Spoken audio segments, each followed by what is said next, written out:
the sound I heard when I was a kid, and I didn't know anything about guitar. I never knew what a guitar was supposed to sound like, and that's what drew me to him. Was that electric or acoustic? It was an electric guitar he was playing, what he was playing, but that's the sound, kind of the sound he had, and like I was saying, like when you're playing just regular notes, you're going.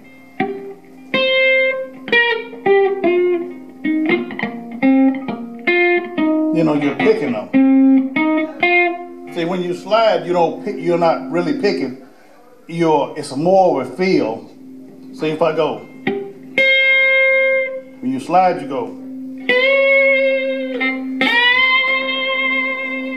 See, picking, slide is. Now, B.B. King got his style because he had a cousin named Booker White, which I don't know if you ever heard of. Booker White, and he used to listen to him play slide, but B.B. King could not mimic Booker White, his cousin. He couldn't figure out what he was doing, so he started doing stuff like what he thought he was trying to do, what Booker White was doing on the slide. He goes, so he was trying to mimic what Booker was going. He was trying to mimic that. But he couldn't do it with a slide, so he used his finger. And that's how he developed the B.B. King style. But it's all come from the basic slide guitar. The original, like I said, the original one I heard was Elmore James. Blind Willie Johnson was probably the earliest one on record, that he used to play. He was a blind evangelist. He was born in Temple, Texas. Which is near a town called Waco, Texas, which is near the center of Texas. And we don't know where his style originated. We think it came from Mississippi. We're not sure. We know his dad was from Mississippi, and we know his mom was from Texas. And his dad had African roots. So that's all we know. But we don't know where he got it, or if he knew, if he was an African musician or what. We don't know. But he developed. That's what we think Willie got his slide style. I'm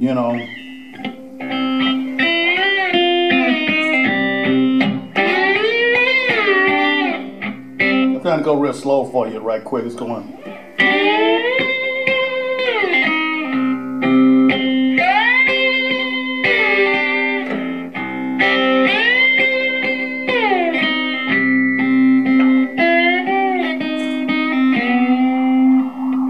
So that's a real slow. That's a real slow version, and like I say, his style is based on a voice. So when you're playing slide, you're not just trying to hold one note. Your hand has to move. It has to continue to move. So when you go, you see how it's.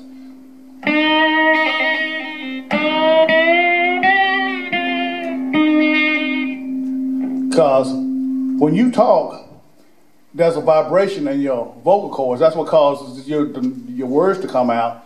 And your vibration in your vocal cords is what produces the sound. It's vibrating. It's not. It's making it's making a noise because it's moving. So a slide, when you do it, it's the same thing.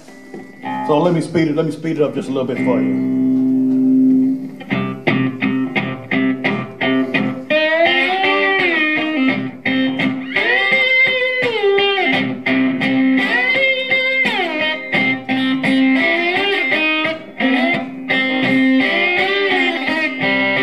So that's a little speeded up, but that's how you get the vocal quality in slide.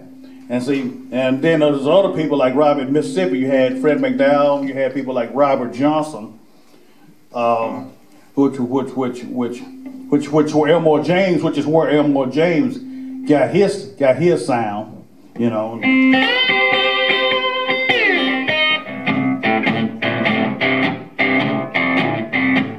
And this riff comes, and this part of the guitar sound comes from the piano.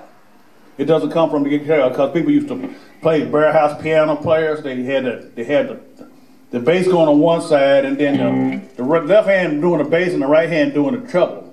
So they tried to transplant to guitar the same way, you know, except you didn't have pedals. You had to use your strings. So Robert Johnson would go.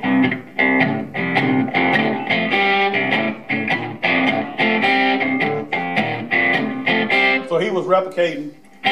That was the right hand, and this was the left hand.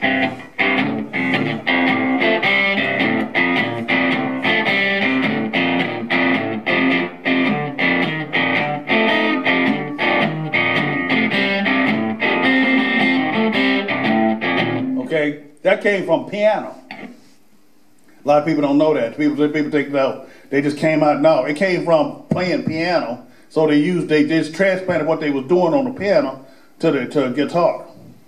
So they took that and then.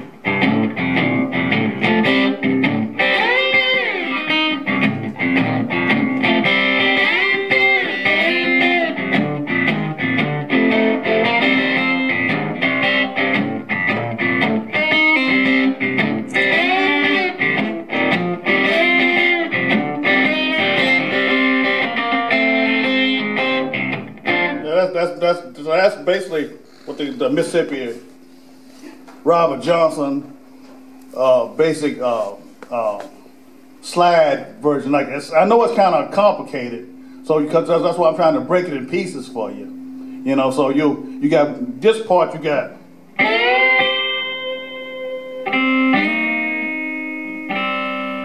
That's one part. Then one part is the bass part, which is.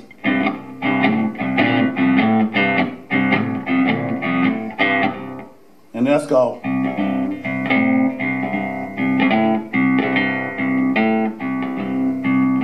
That's basically a very slowed down version.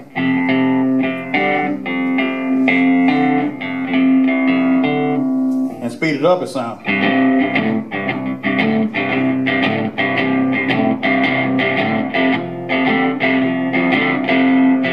See, it's not.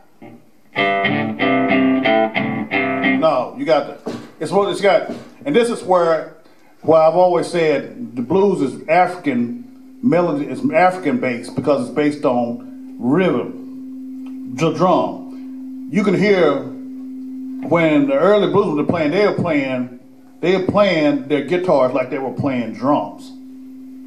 And you hear the real early ones like Charlie Patton and Blind Lemon Jefferson. You hear drum beats. You hear, see. I'm just illustrating here.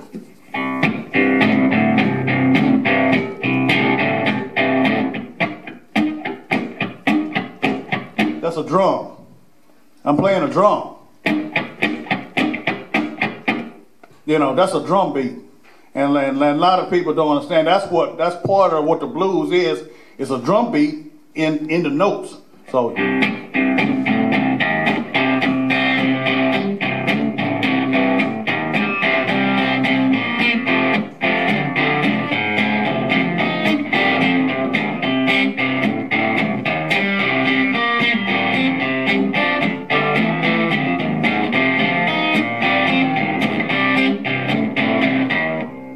See, it's a lot more complicated than what you think it is, isn't it?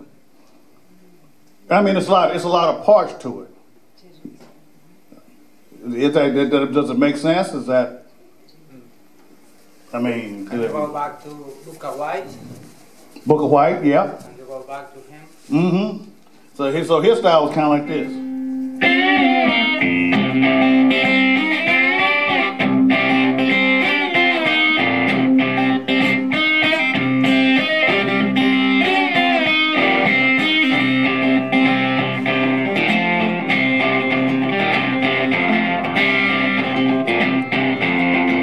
Same thing. It's still a drum beat.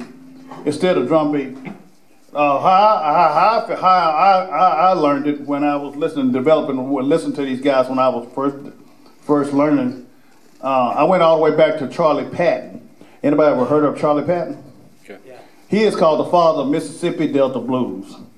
He was half black, half Indian, and half white.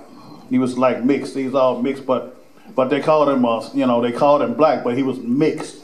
And their whole family was musical. He came out of what they call the Chapman family. I don't know if you heard the Chapmans, but he never called him a Chapman. His name was Patton, but he was part of the family. He was a part of the brothers and sisters. And when you hear him play, you hear the African beats in what he's playing.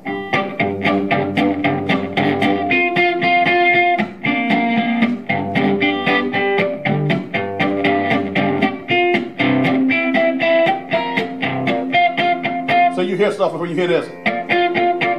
That's a drum beat. That's like a drum beat.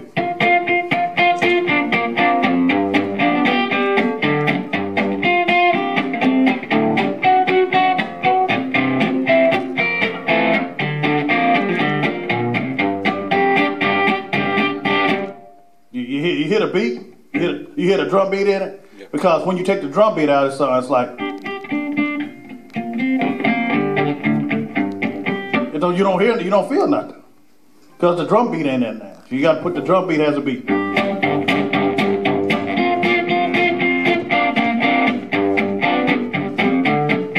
And so when you hear all the Charlie Patton music, his stuff was all like that, you know.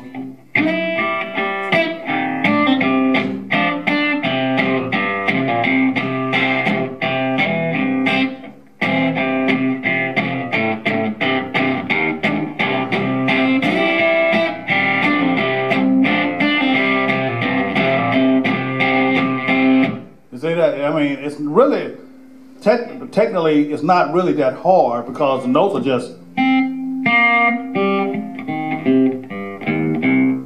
that's all the notes.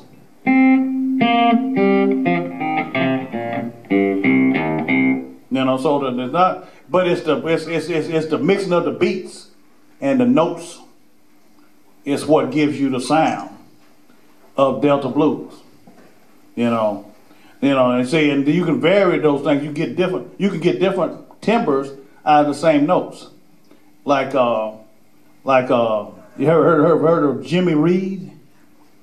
Jimmy Reed? Yeah. But, you know, Jimmy Reed was real simple. Hey, don't you want to go?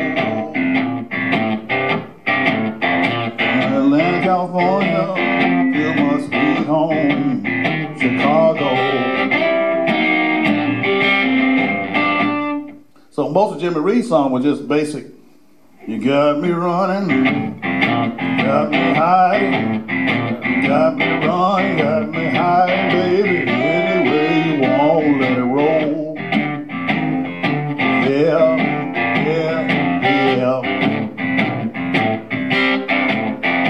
Got me doing what you want, baby, why you want to let go. So see that same basic sound is in all those different type of musicians.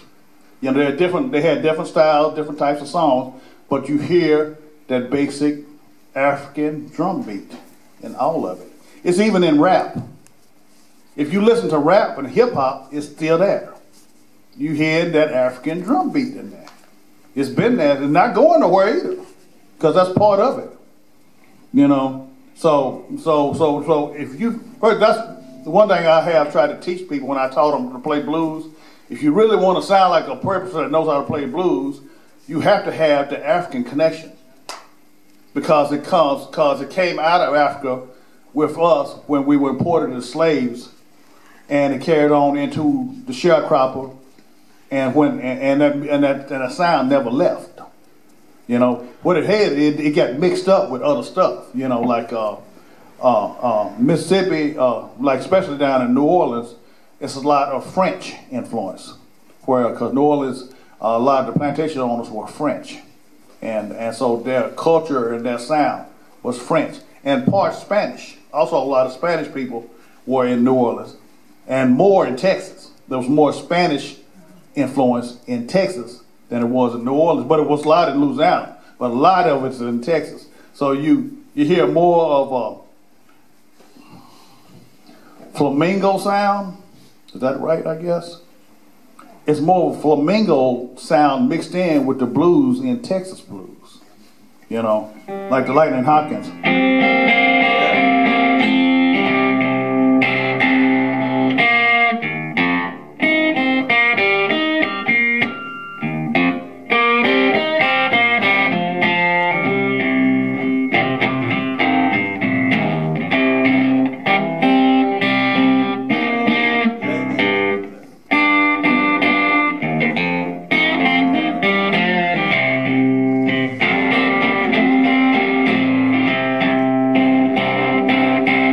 Okay, you still hear that African thing in there, but now it's got a little different. It's got a little bit different flavor. Just, you know, very minute, but it's still, you know. So that became more of a Texas, what we call the Texas blues sound. You know, where the Mississippi sound is more. The Mississippi sound is more driving.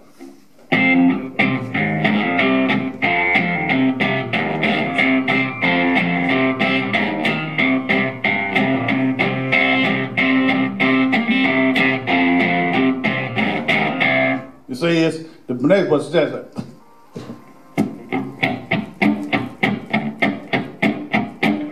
see, that's ain't that a drum? That's a drum beat, you know, and that's the sound. That's the sound you hear Jimi Hendrix when he plays. Same thing. You hear that Jimi Hendrix sound. It's still that same stuff, you know, when you listen to.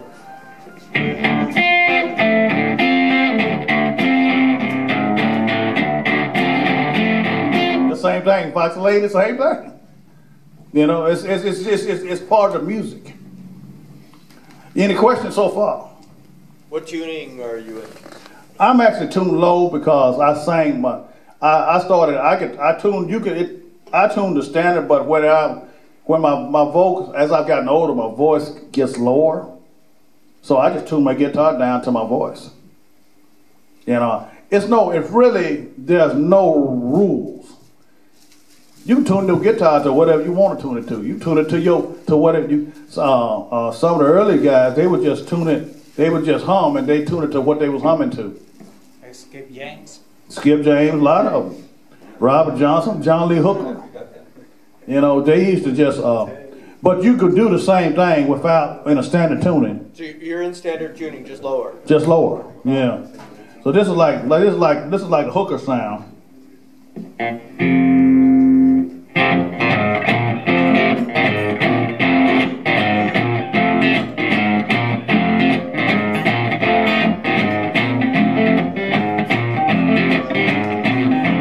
Saying he normally had it. He tuned all these strings up to open, so it'd just be ringing out, and then he just finger on top of it.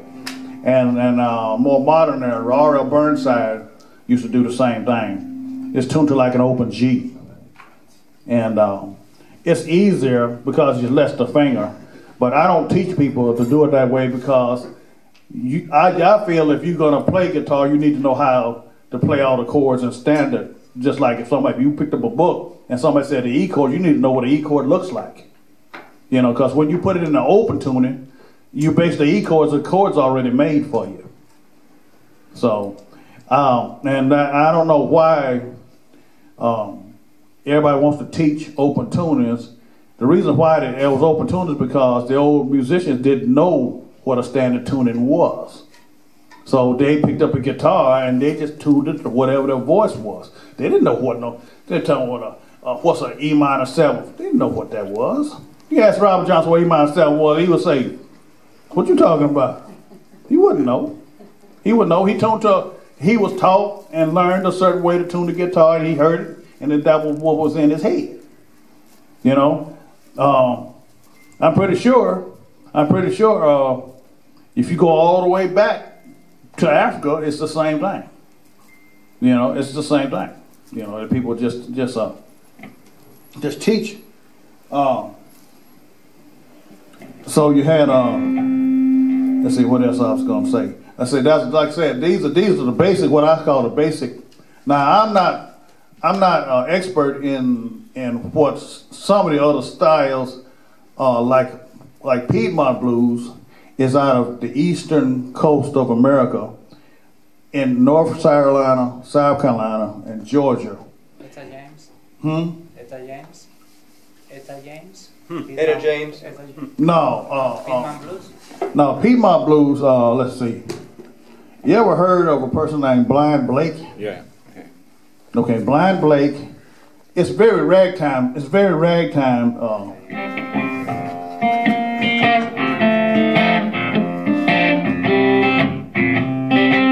It's very ragtime. Ragtime. It has a lot of chords and melody in it.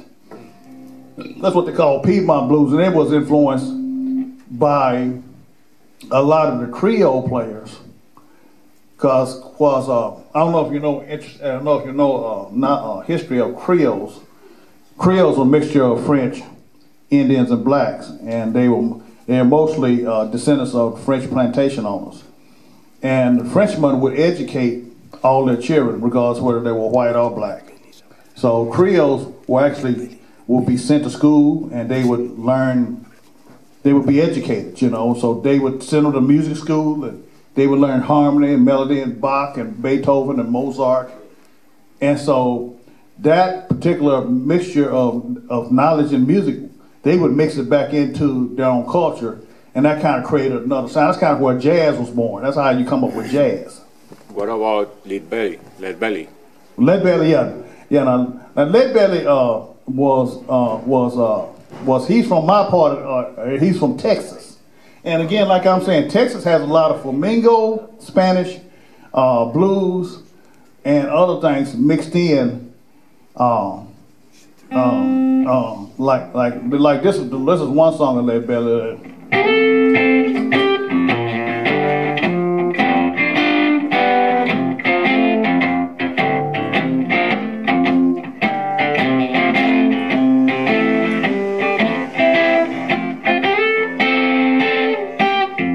Let the midnight special shine a light on me. That's a Lead Belly song. Yeah, that's a Lead Belly song. Lead Belly, I don't consider a Lead Belly completely a bluesman. He was what they called a songster. He could sing. He said he knew about 500 songs. I don't know if that's true, but the songster played all type of music. It's rumored that he could play flamenco music too. He could play his blues and he played Kayan music too. He played a lot of different styles. So he was more of he came out of a family of musicians, what they call minstrels, and they would just learn whatever was popular, at the time. So if they were Irish folk jigs, they would learn that, So and then if it was a Spanish tune, they'd learn that, and so that's kind of where Lead Belly was more known as a folk artist, to be honest, than he was a blues man. Even though he knew a lot of blues, and the real blues man, the earliest recorded blues man, came out of Texas. And his name was Blind Lemon Jefferson. He came out of my part of the country, and we don't really know how his style originated either, but he was the earliest known bluesman on record, and he had a mixture. His style was mixed with a lot of stuff. I mean, you had it seemed like you had a little Piedmont in it, seemed like you had a little Delta, Spanish, it was like, let's see.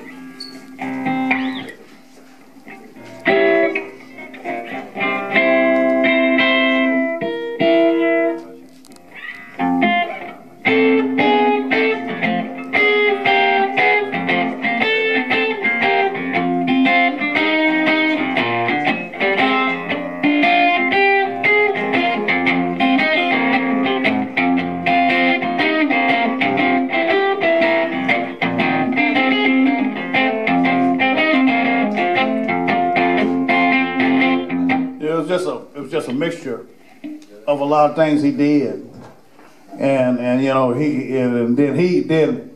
he's considered the original bluesman because he would play a riff, here we go. Sitting there wondering will matchbox hold my clothes. Wait a minute, let me do that again. I'm sitting there wondering, matchbox hold my clothes. I ain't got so many matches. Got so far to go. And he going real. Then he speed up.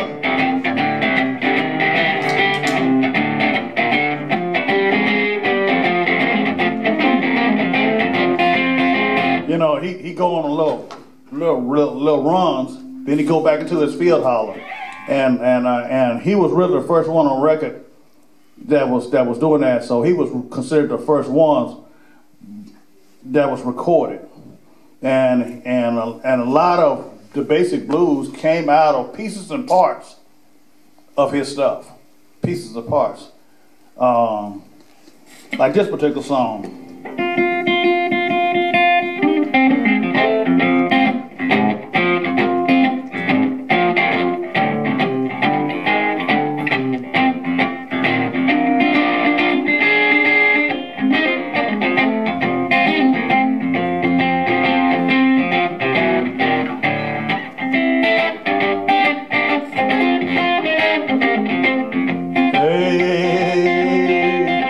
That's all right for you.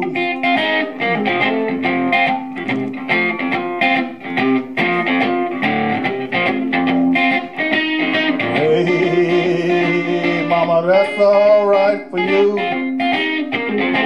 That's all right, pretty mama. Any old way you do. You know, that's a pretty complicated piece of that was called Black Snake Moan. That was a piece of part where they took that particular line that I just sung, and Elvis Presley turned it into a hit called "That's All Right, Mama." You know, which he got from another blues man named Arthur Big Boy.